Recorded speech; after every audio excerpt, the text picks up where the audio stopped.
How to handle mistakes. On Tuesday, I go to school again. One student asks our teacher an interesting question. She says, "I would like to practice speaking with people around me, but I am afraid of making mistakes. I don't want to look stupid. Can you help me?"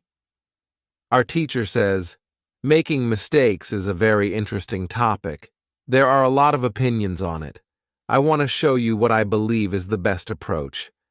I have a lot of experience with this because I also learnt new languages. I still continue doing it. For example, now I am learning Spanish.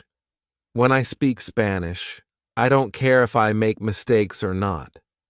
The reason why I don't care about mistakes is simple. When I learnt my native language, I didn't care about making mistakes either. So why should I care now? My main goal when I use any language is to express my ideas. That is all. I know that when I read a lot, speak and do shadowing, my Spanish will be better and better. I know that this can sound incredibly simple, but it is my opinion. This is what I have found after many years of both teaching and learning languages. It works very well for me and many of my students. When I speak, I only concentrate on speaking. At the moment, I know 1,500 words in Spanish. It is the level of a 2-year-old child. 2-year-old children make a lot of mistakes when they speak, but they don't care about their mistakes. They continue using their native language, and when they are 3 years old, they make very few mistakes. And when they are 4 years old, they already speak very well with hardly making any mistakes. You should have the same attitude. Now, most of you know about 2,000 words, so it is absolutely okay to make mistakes time to time. When you continue using English, there will be fewer and fewer mistakes in your speaking. It is not possible to get better without making mistakes. When you practice English, it is okay not to be perfect. Perfection comes with practice. Anybody who started to learn English started from the beginning, from the same level, which is level 0. Learning languages is like learning to play a musical instrument. It needs to be trained. When you start your training, it is not perfect at first, and you make mistakes. It is normal. Take it as a necessary part of your learning process. If you didn't go through this period of making mistakes, you could not get to higher levels. By continuing to do what you want to learn, the mistakes are gradually being eliminated. If you want to make fewer and fewer mistakes, do a lot of reading and shadowing. When you read, you can read aloud. It can also help you make fewer mistakes. In real conversations, care only about exchanging ideas. Don't care about making mistakes.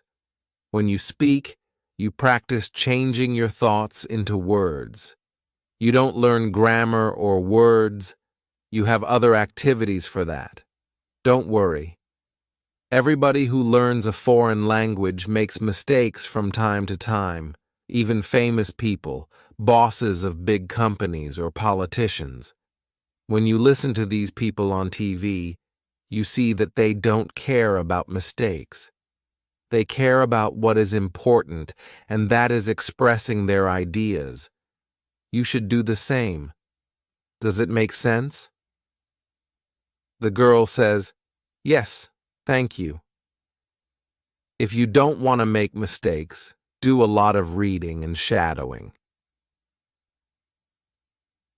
How to remember words. On Wednesday, I go to school again. At the beginning of the lesson, one student says, "I started to read more. I feel that it is good for me. I can see how my grammar is better, but I have a problem. When I read, I look up a new word in a dictionary. Then I continue reading. Sometimes when I see the same word again only 10 minutes later, I don't remember the word, and I have to look it up again. Can you help me to remember the words better? Our teacher says that it is an interesting question, and she gives this explanation. It is absolutely normal that you don't remember the new word immediately.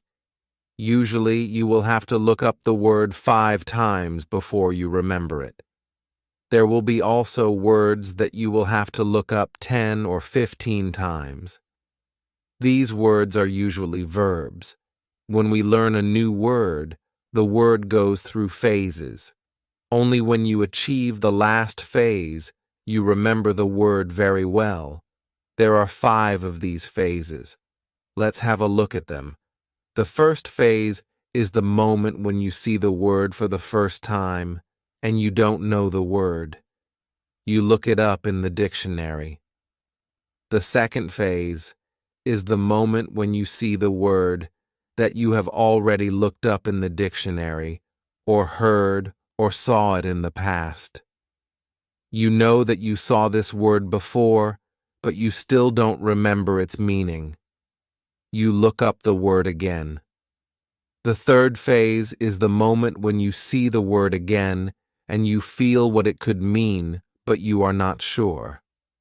For example, you know that the word is some kind of object or some animal or a verb. The fourth phase is the moment when you already know what the word means when you see it, but you are not able to recall the word when you want to say it. When this phase happens, the word is in your passive vocabulary. The fifth phase is the moment when you are able to use the word when you speak. Now you can see there are 5 phases altogether. Do you understand now why it is not possible to remember a new word when you see it for the first time? You would have to jump across all the phases with the first encounter with the word.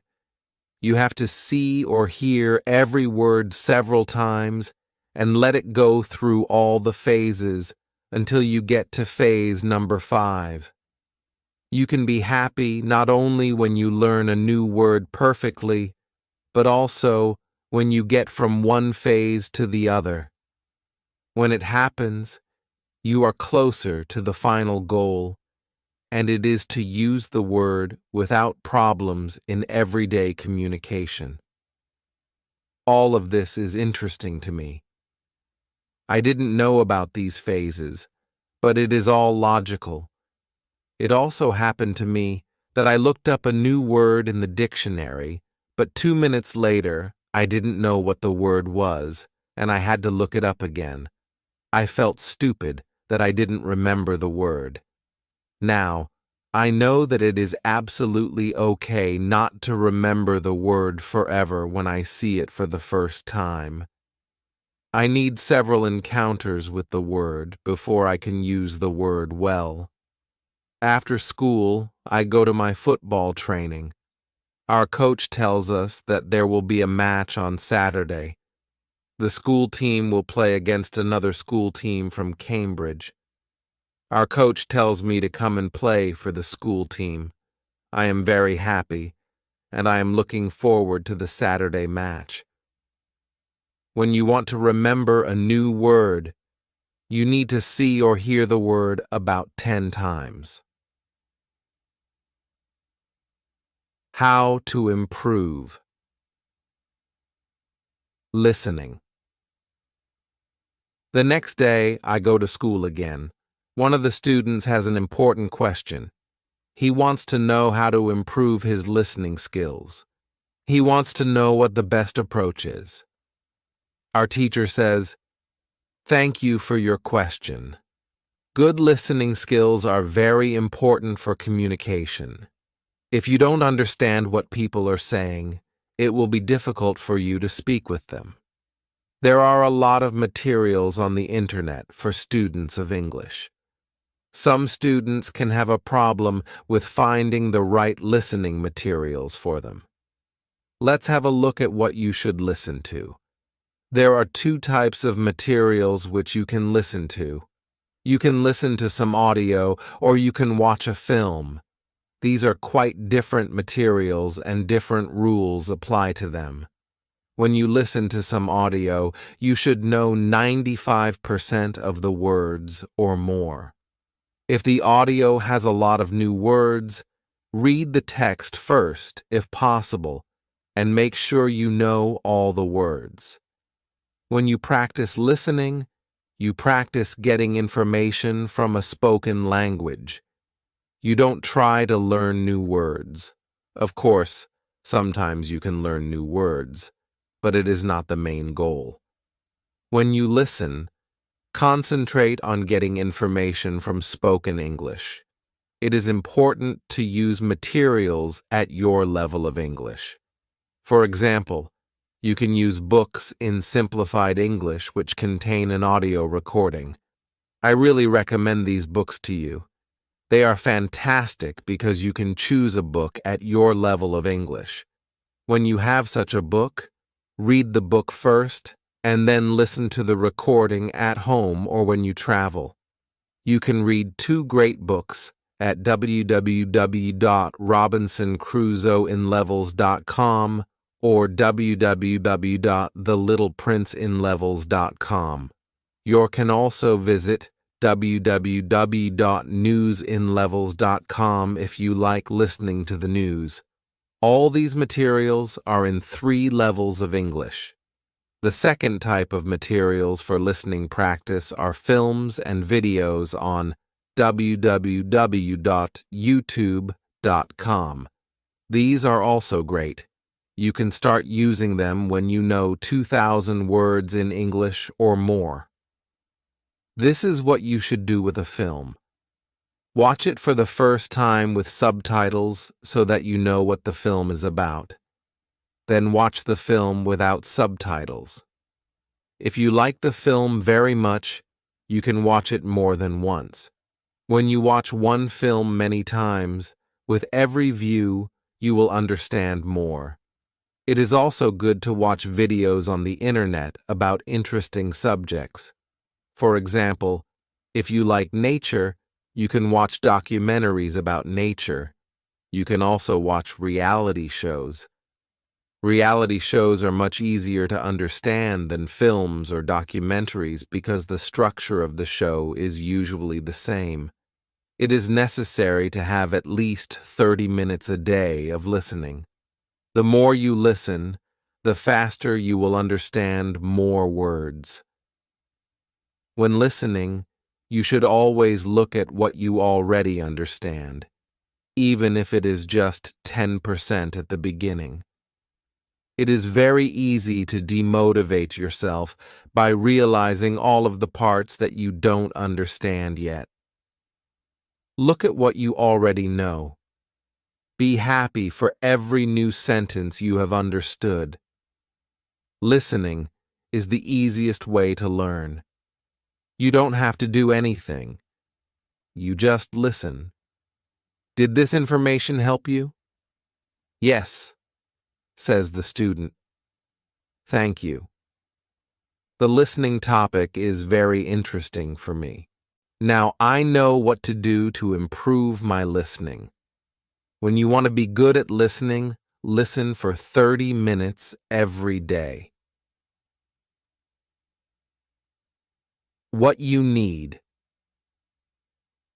Before you start on Friday, we have an interesting conversation in our class. Our teacher has a question for us. She asks, "What was your first reason to learn English? Do you remember the moment when you started to learn English? When did you start to be really interested in the language?"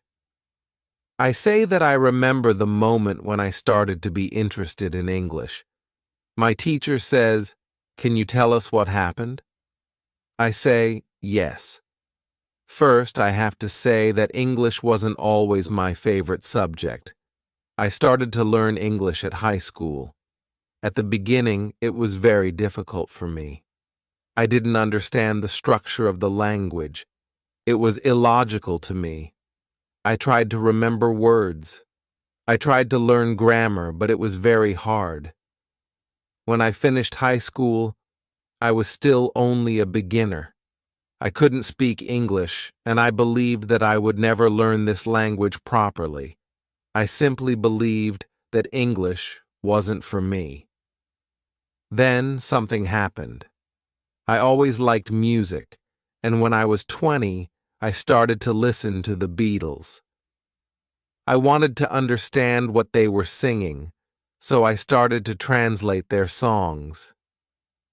Slowly, I understood more and more. Then I met two ladies from England on a train. We had a simple conversation, but it helped me very much. I started to believe that I could learn English. From that moment on, I was working on my English almost every day, and I was getting better and better. Then I decided to go to England and improve English here. My teacher thanks me for sharing my story. She also tells me, "Here is something very interesting about your story. You are still you. The first, you didn't have motivation to learn English. The second, you had a motivation. You wanted to understand songs. You can see that motivation is very important. When you have it, you can succeed. When you don't have it, it is very hard to be successful." Then our teacher asks everybody in the class about their motivation to learn English. The stories are very interesting. One girl's motivation is to be able to read historical books in original English. One student wants to be a professional tennis coach in England. He wants to speak perfect English before he starts his career as a coach. One woman wants to work for a big international company, and she needs English for her job. I can see that everybody has some kind of motivation to use English in real life, or to get information from books. At the end of the lesson, our teacher asks us if we like English. I say, "I didn't like English at my high school, but now I like it a lot. I can see how useful it is to know this language." Our teacher says, "This is another important factor when you learn a new language. It is good when you like something which is connected to English. It can be people, music, culture, or history. If you like English, it is easier for you to learn it. If you want to be able to communicate in English, it is good to know 3,000 words or more. If you don't like English, it is more difficult to find time to practice enough to get to the level of 3,000 words." I can agree with my teacher. Now, I like not only the Beatles, but also my teacher and my boss, who is also English. I also like English humor. Now, it is much easier for me to find time to practice English every day. On Saturday, I go to play football for my school team. We have some very good players on our team, and we win 3-2. We are all very happy. We go to the pub after the match, and we celebrate our victory. When you want to learn English, you need to have motivation to use English every day.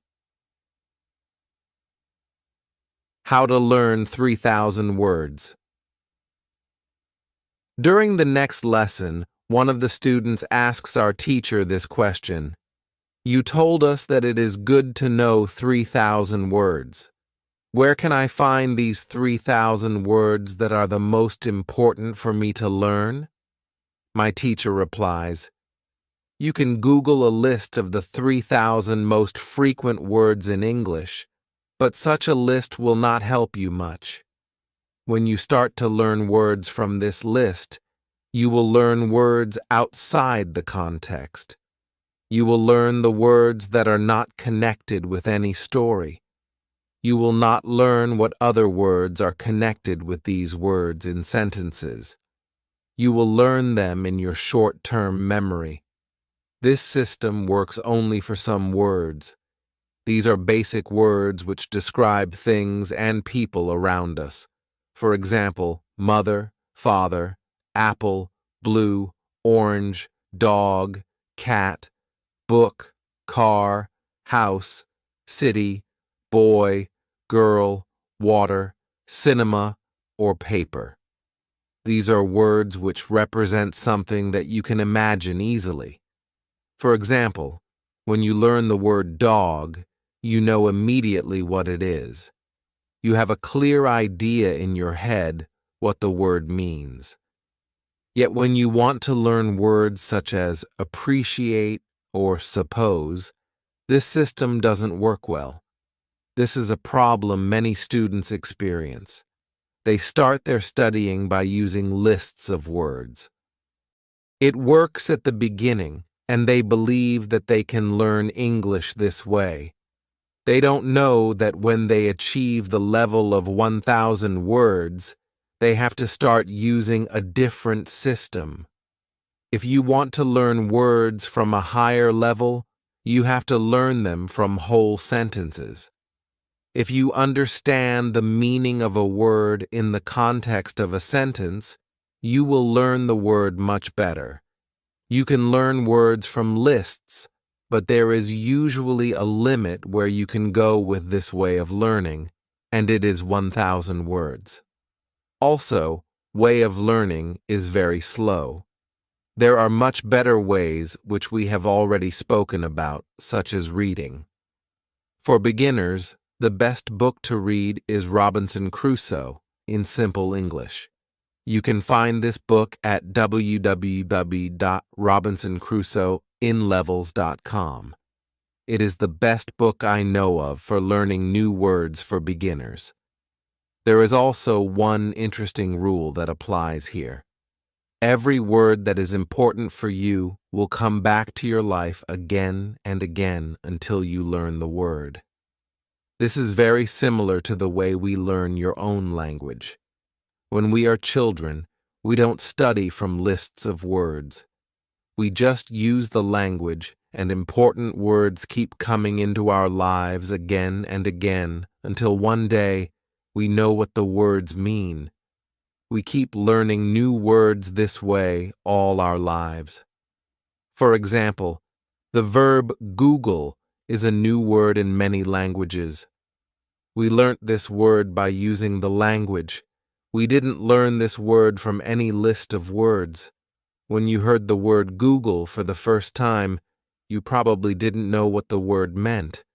Then you heard it again and again as the word was important for you, and after some time, you understood the word. You can forget about lists of words, learn new words by reading stories and other interesting texts.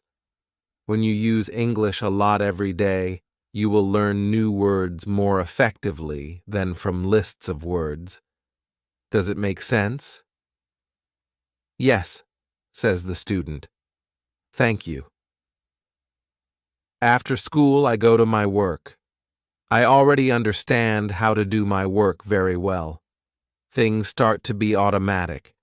I am happy that I understand my customers. It is not very difficult because the conversations are usually very similar. Our customers want some coffee or sandwiches, so the words are usually the same or very similar.